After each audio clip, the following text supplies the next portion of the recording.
Buenas tardes, licenciada. Buenas tardes, compañeras. ¿Cómo les ha ido? ¿Cómo han estado? Buenas tardes, licenciada. Bueno, con ustedes tenemos estudios sociales. Reviso los textos.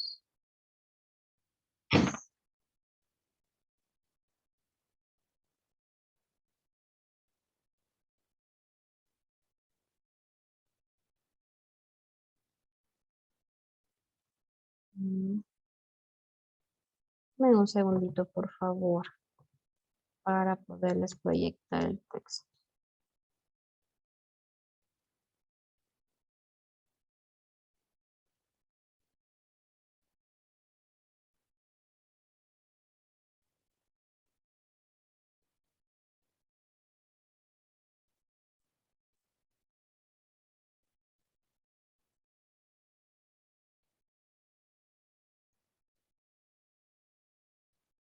Mm,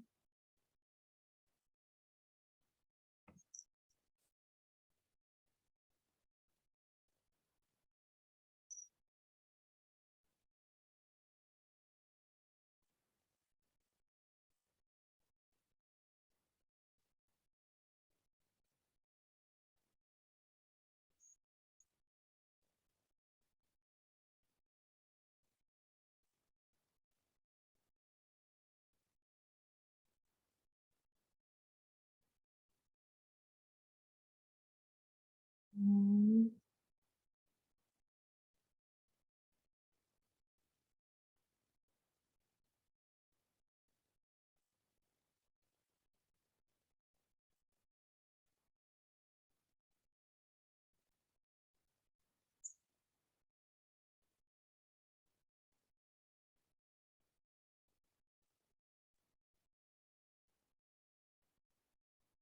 No, a ver, dame un segundo, por favor.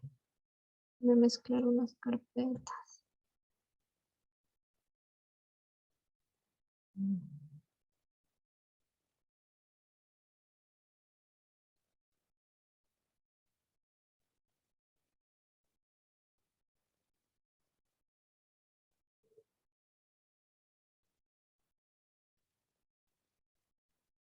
Como es la primera clase de estudios sociales, vamos a introducirnos al primer tema que corresponde al origen de los grandes imperios.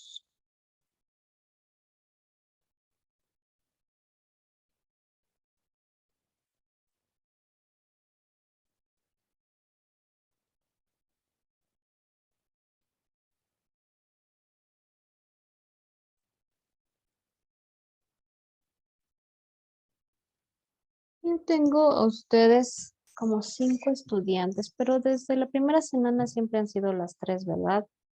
No, no están. Siempre han sido las 3 nomás. Yo tengo 5. Bueno, ustedes sí me acuerdo. Vamos a iniciar.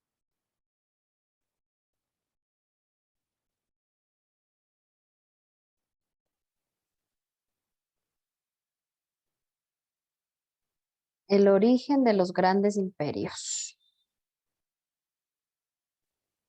¿Qué se nos viene a la cabeza cuando escuchamos este título?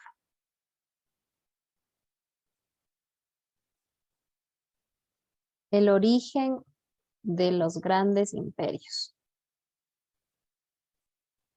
¿Qué qué pensamos?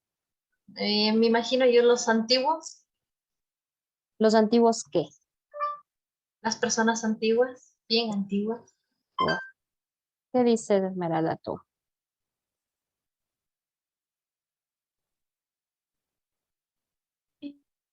Hola, ¿se me escucha? Yo creo que el origen de los grandes imperios significa un grupo de personas que fue formando, ¿cómo se puede decir? Una civilización. Grandes imperios, ¿ya? ¿Y tú? Me falta de las 3. Gaby. Yo pienso que se trata de generaciones bien antiguas. Ya. El origen de los grandes imperios. Yo considero que se trata de aquellas personas que en algún momento del pasado fueron un gran imperio, una gran civilización y dejaron alguna enseñanza o algún anécdota, cosa que quedó en la historia, ¿verdad? Vamos a iniciar con una lectura. Más bien dicho, ¿quién me quiere ayudar? Vamos, Gaby, a ver, ayúdame con la... ¿Yo o Gabriel? Gladys, ¿tú qué deseas? Ya. Vida helada. Vida helada. Durante la Lo edad voy a de... hacer, le voy a hacer más grandecito para que puedas. Ya, Continúa. ya. Vida helada. Durante la edad de hielo quedaron cubiertas grandes extensiones de tierra y se amplió la división entre Norteamérica y Europa. El intenso frío que predominó provocó que los seres vivos lucharan intensamente para adaptarse y sobrevivir. Los seres humanos y otros mamíferos disputaban las presas de caza y a la vez evitaban ser cazados. En este duro panorama cotidiano, el ser humano tomó ventaja gracias a diferentes estrategias. Los desplazamientos hacia territorios más acogedores se volvieron una necesidad. El poblamiento de América, ocurrido hace 35.000 años, es una prueba de ello. En este duro panorama cotidiano, el ser humano tomó ventaja gracias a las diferentes estrategias. Los desplazamientos hacia territorios más acogedores se volvieron una necesidad. El poblamiento de América ocurrió hace 35.000 años. Es una prueba de ello. Vamos a ver. ¿Qué piensan ustedes que cuál fue la estrategia que utilizaron aquellos seres humanos que vivieron que pasaron por esta helada? ¿Qué hicieron para sobrevivir en esa época tan intensa de frío? ¿Qué dices tú, Esmeralda?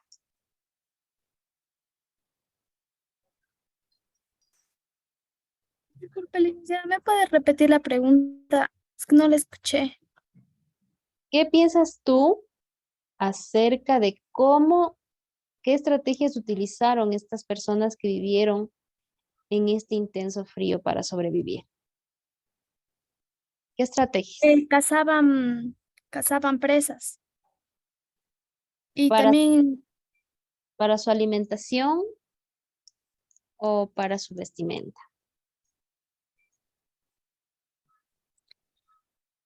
para su alimentación. Y yo creo que también para su vestimenta, porque también los pelajes. Ya, eh, considero yo que una de las estrategias, como Esmeralda nos menciona, es este hecho de refugiarse en las pieles de los animales para poder soportar los fríos. ¿Cuál fue la relación entre los seres humanos y el resto de mamíferos durante la era glacial? Aquí habla, cuando decimos a mamíferos, nos estamos refiriendo a los animales. Entonces dice, ¿cuál es la relación entre los seres humanos y el resto de mamíferos durante el... La relación no era buena. Recuerden que en el texto que Gladys nos leyó, em, nos informó que ten- tenían que estar siempre a la expectativa para no ser casados.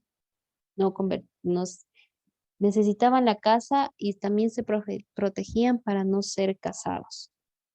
Y con los mamíferos, su relación no era buena porque en sí los mataban para comer su carne y para protegerse del frío con su piel.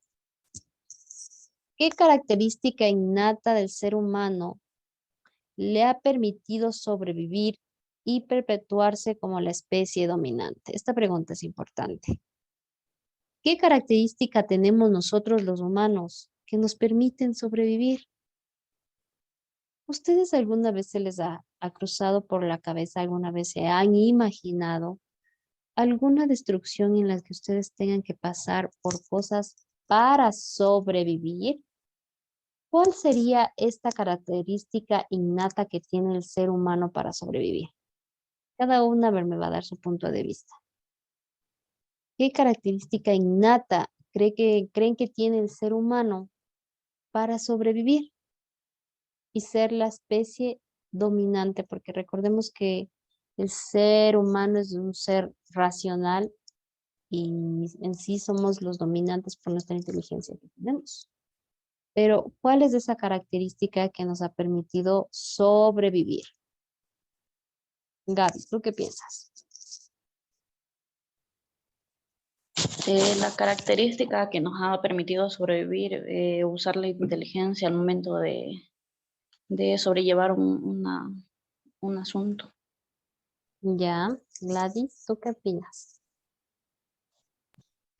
Pienso que las largas, o sea, por ejemplo, los climas, soportamos algunos climas, por ejemplo, el glacial, lo soportamos, o sea, sí, pienso que eso nos ayudaría, nos ayuda muchísimo. Ya, Esmeralda. Creo que también fue la inteligencia en crear artefactos para la humanidad. Esa característica innata que el ser humano tiene es pensar, es la inteligencia de crear, es la inteligencia de saber cómo sobrellevar aquella época para sobrevivir. Por ejemplo, si tenemos hambre, ¿qué pensamos? En cazar, ¿verdad? ¿Qué pensamos en cosechar? ¿Qué pensamos en pescar? Si tenemos frío, ¿qué pensamos? En tejer tal vez, o en el caso de aquellas épocas, podríamos, yo que sé, haber cavado un hueco o una cueva y protegernos, ¿no? Esa necesidad de protegernos, ese se podría decir ese miedo que tiene el ser humano y nos protegemos ante cualquier situación que nos cause este miedo en sí a sobrevivir, ¿no? ¿Qué dificultades enfrentó el ser humano durante las largas épocas de la glaciación? El frío, el principal. El hambre, porque recordemos que la vegetación no crece en el hielo. Tampoco hay muchos animales que soporten estar en el hielo.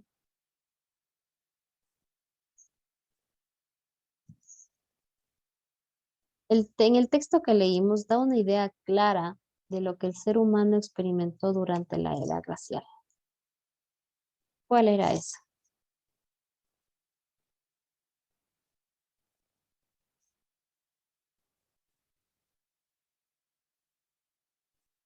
Inventar diferentes estrategias podría ser.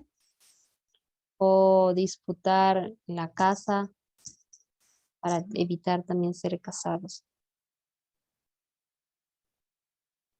Experimentó eso. Vamos a continuar abajo. Orígenes de la civilización.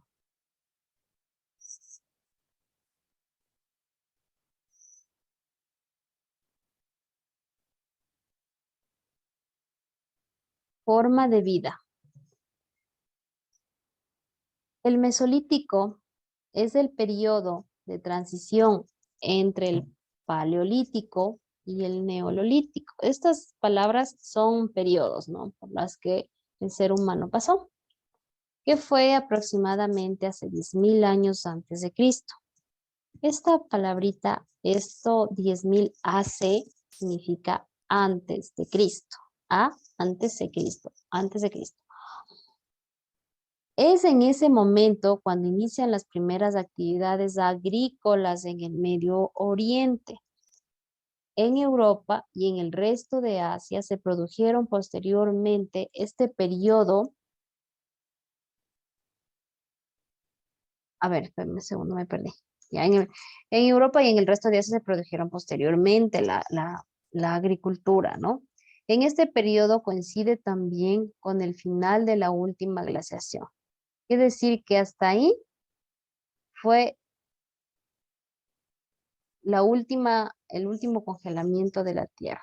Hasta donde estamos ahora, hasta la actualidad, no ha sucedido, no ha vuelto a suceder. Sucederá quizás en un futuro, como veíamos con ustedes la semana pasada acerca de la vida. Decíamos que el universo, que, que existe, que el universo pasó por que la Tierra pasó por varias etapas para llegar a ser lo que hoy es. Y una de ellas era la glaciación, es que la Tierra estaba congelada. Y el ser humano pudo sobrellevar eso. Y esa fue la última etapa de glaciación, lo que produjo un clima más cálido y condiciones más favorables para el desarrollo del... En general, la adaptación humana a este nuevo contexto significó un desarrollo notable, tanto de las actividades que permitieron satisfacer las necesidades básicas como la de la organización social. ¿Cuáles son las necesidades básicas que tiene el ser humano?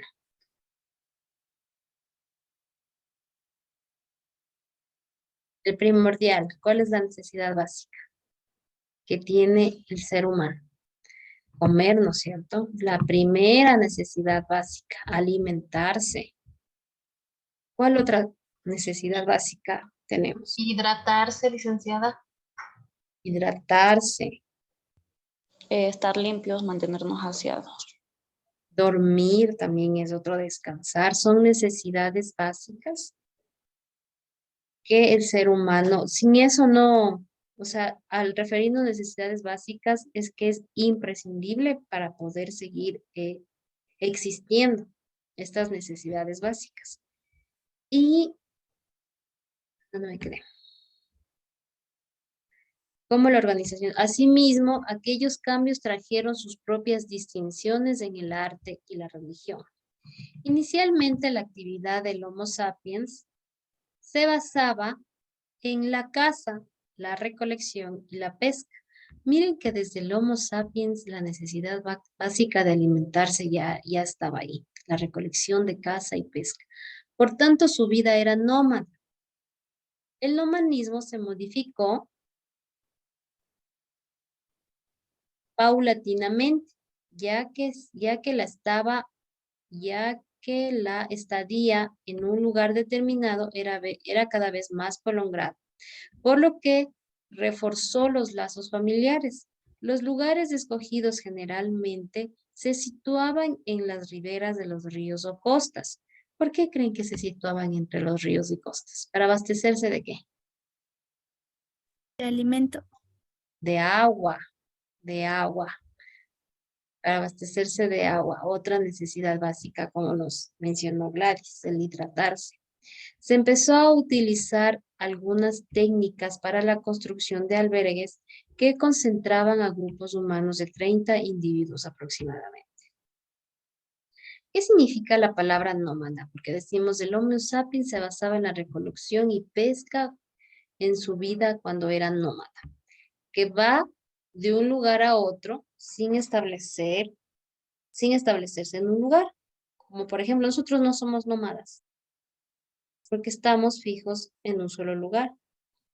Y eso fue lo que se fue modificando a la construcción de albergues y de hacer ya grupos más grandes. Una nueva forma de vida. ¿Quién nos da? Vamos, Esmeralda, ayúdame con la lectura de este, por favor. Una nueva forma de vida. Los asentamientos estables y las nuevas actividades productivas tuvieron como consecuencia el aumento de la población, lo que exigió la construcción de aldeas más grandes. Se dio así una revolución urbana con el nacimiento de las ciudades, fundamentales para el desarrollo de las primeras civilizaciones. ¿Sigo leyendo todo? Sí. Con la domesticación de plantas y animales, El cazador y recolector pasó a ser un productor. La producción tuvo inicialmente fines de provisión. Posteriormente, generó excedentes, dando lugar a los primeros intercambios. Las técnicas para fabricar herramientas avanzaron y las herramientas se diversificaron según su uso. Para las labores agrícolas, para la caza, para la preparación de alimentos. Las materias primas se incrementaron. Piedra pulida, cerámica, tejidos y metales como el cobre o el bronce. Las creencias religiosas dieron paso a una arquitectura característica. Por su monumentalidad, la arquitectura megalítica estuvo dedicada principalmente al culto a los muertos. Miren cómo en este resumen nos da cómo pasaron de ser nómadas a establecerse, cómo pasaron de producir a ser un productor. Y ahí empezaron los intercambios. Cuando el ser humano ya se acentuó en un lugar, dejó de ser nómada, empezó la domesticación de las plantas y animales, empezaron a producir, empezaron a sembrar. Primero, en un principio, fue para su propia alimentación, fue para su propia comunidad. Después, vinieron comunidades de afuera e hicieron intercambios. Y aquí nacen los primeros intercambios. Y así se generó pasó de ser un productor para sí mismo a ser un productor para intercambio. Empezaron ya a inventarse, a construir las herramientas para sembrar, empezaron a tejer, y todo eso se dio gracias a la inteligencia humana. Aunque aquí nos menciona a la iglesia, ¿cómo creen que estas personas fueron introducidos a la iglesia? ¿Cómo creemos que la iglesia se introdujo en este tipo de personas que ya tenían su comunidad, que ya empezaron a hacer materia prima, que ya empezaron a preparar los alimentos y que empezaron a hacer intercambios? Un poco difícil de deducir, ¿no? Cómo la religión, la iglesia entra ya desde en ese entonces, que estamos hablando desde hace muchos años atrás. La domesticación de las plantas incluyó primero la recolección selectiva. El ser humano modificó la genética de las plantas creando nuevas especies y propiciando la supervivencia de otras. En 9000 antes de Cristo se cultivaron los primeros granos en el norte de África y de arroz en la India y la China. Se tiene evidencia de que ya en 7500 antes de Cristo se cultivaba el trigo y en una de las primeras ciudades. Posteriormente se iniciarían los cultivos de maíz en México, de cebada, trigo y centeno en Europa Central, de olivo en el Mediterráneo. La domesticación de vegetales implicó un contacto estrecho con la naturaleza, ya que era importante conocer los fenómenos que afectaban la producción. Los rituales religiosos se diversificaron en ese sentido y apreciaron a los dioses del rayo, del trueno y de la lluvia. Miren que aquí está dándonos la respuesta de lo que yo les estaba preguntando. ¿Cómo se introdujo la religión en este tipo de personas? Aprendieron la domesticación del suelo, la domesticación de las plantas, y fue ahí donde surge estos actos, estos rituales al rayo, al trueno y a la lluvia, que son elementos naturales, ¿no? Son producidos por la tierra. Entonces de ahí ya empieza estos rituales religiosos. La domesticación de animales. La domesticación de animales fue similar a la de las plantas. Con la práctica de la caza se demostró que no era conveniente matar a las hembras ni a las crías, por lo que se seleccionaban las presas y se preferían a los machos adultos. Más adelante se controló las manadas y agregaron restos de manadas de algunas especies. Era una manera de contar con reservas de carne durante épocas de carestía. El objetivo principal de la domesticación fue la reserva y provisión, pero este fue ampliándose. El estiércol como fertilizante, la lana para los vestidos, ayuda para la carga o la caza. Las primeras evidencias de domesticación de animales datan del 8000 a.C. y se trató de perros, reses, ovejas, cabras y cerdos. Miren, esos han sido los primeros animales domesticados. Aquí en este mapa, miren este dato. El cuy fue uno de los primeros animales domesticados en el Ecuador. Ni siquiera el perro, ni el gato. ¿Por qué decimos que es el cuy? Porque es el animalito que abundaron en las primeras civilizaciones del Ecuador, ¿no es cierto? En base a la agricultura y en base a eso, el cuy ha sido el primer animal, uno de los primeros animales domesticados.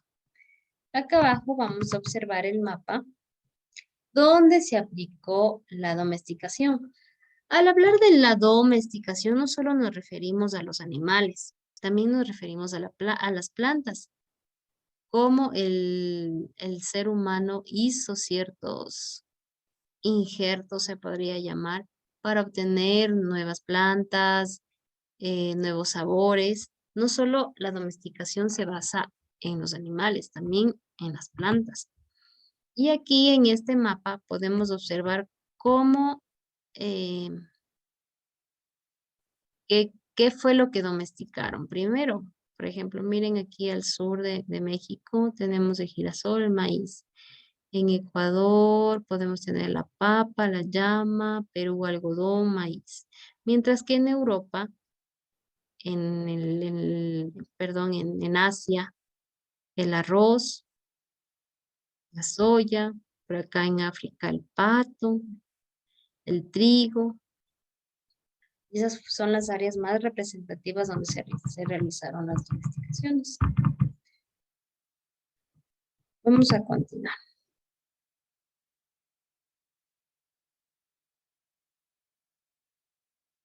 Relaciones sociales más complejas. Cuando surgieron las ciudades, las relaciones de parentesco dejaron de ser el criterio que determinaba el carácter de un asentamiento poblacional. La situación de cada habitante dependía de la función que cumplía dentro de la comunidad. Dicha función estaba relacionada con la ocupación del individuo. Había nuevas ocupaciones, agricultores y ganaderos intercambiaban con artesanos, mercaderes, guerreros y funcionarios públicos. Las diversas funciones dieron lugar, a su vez, a una diferenciación social en la que se establecieron distintas jerarquías. Con relaciones de subordinación y dependencia, los lazos solidarios que se habían predominado en los clanes paleolíticos dieron paso a la desigualdad. ¿Comprendieron cómo se dio el paso a la desigualdad? Cuando empezaron a hacer trueques de ganaderos y agricultores, intercambiaban con herreros, con artesanos, y a su vez así ya se fue haciendo una diferencia social. Y con el paso del tiempo se dio paso a la desigualdad. Desde antes, ¿no? Eso no es ahora. Eso es desde antes.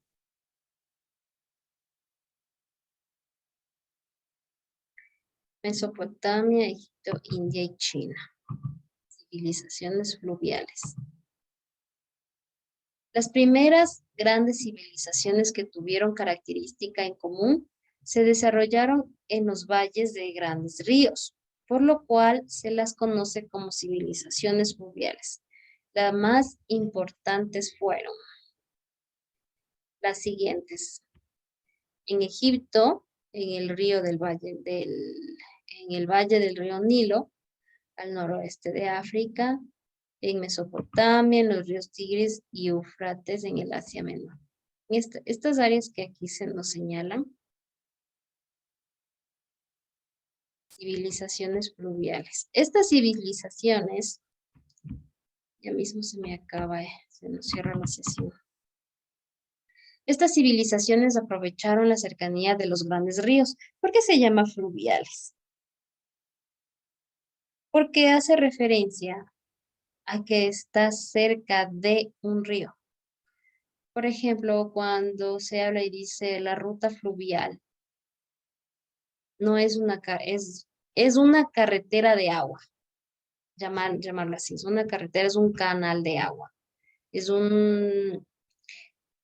perteneciente exactamente a ríos, cuando hablamos de fluviales, ¿no? Entonces, la civilización fluvial aprovecharon la cercanía de los ríos para desarrollar la agricultura y tener acceso al agua dulce, necesaria para su supervivencia. También aprovecharon los cursos fluviales como para transporte, para vías de transporte, y por otro lado, estas civilizaciones estaban rodeadas de desiertos o aisladas por grandes montañas, lo cual impidió la expansión de las mismas a terrenos más extensos. Se dedicaron principalmente a la agricultura y al comercio de otros productos agrícolas, en zonas relativamente restringidas. La civilización mesopotámica formó la zona del creciente fértil llamada así por su forma de media luna y por la fertilidad de las tierras. Miren por qué se ha sabido asentar cerca de los ríos, para tener un canal de agua dulce y así fortalecer sus cultivos y cuidar sus cultivos. Eran rodeados por montañas y por desiertos en aquellos tiempos. Mesopotamia. En Mesopotamia vivieron sumerios, babilonios, asirios, acadios y caldeos. Son diferentes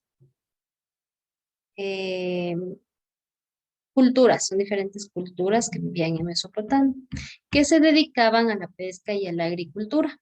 Los sumerios inventaron el primer sistema de escritura del mundo. Cuando ustedes, no sé, cuando sus hijos le pregunten de dónde nació la escritura, de Mesopotamia. Escribían sobre tablas de arcilla fresca, que luego se cocían, o sea, se las cocinaba, como el ladrillo. Es barro y se lo cocina y se convierte en ladrillo. Debido a que los signos utilizados tenían forma de cuñas, se le denominó escritura cuneiforme.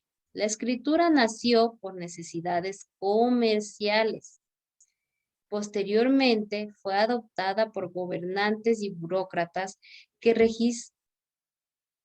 para registrar leyes y actos administrativos, así como por sacerdotes para conservar ritos y creencias. Mas no se aprendió la escritura por comunicación, se aprendió por necesidades comerciales, por leyes, por tratados. Por eso se ha creado la escritura. Aparte de desarrollar la escritura, en Mesopotamia se dieron descubrimientos astronómicos, matemáticos, médicos, zoológicos y botánicos, así como sucedió en otros aspectos culturales. Los acadios tomaron los aprendizajes sumerios acerca de la ciencia, los hicieron suyos, los desarrollaron y los heredaron, y a su vez de los babilonios, los acaidos ya los perfeccionaron. Todas estas culturas que habitaban en Mesopotamia fueron cogiendo esta forma y lo fueron perfeccionando cada vez más. Hasta ahí vamos a quedar. En unos 3 minutitos nos conectamos para continuar, ¿ya? Miren que hemos visto de dónde nació la escritura y una breve historia acerca de cómo nació el trueque, cómo se domesticaron las plantas y los animales. Vamos a quedarnos hasta ahí. En unos 3 minutitos nos volvemos a conectar.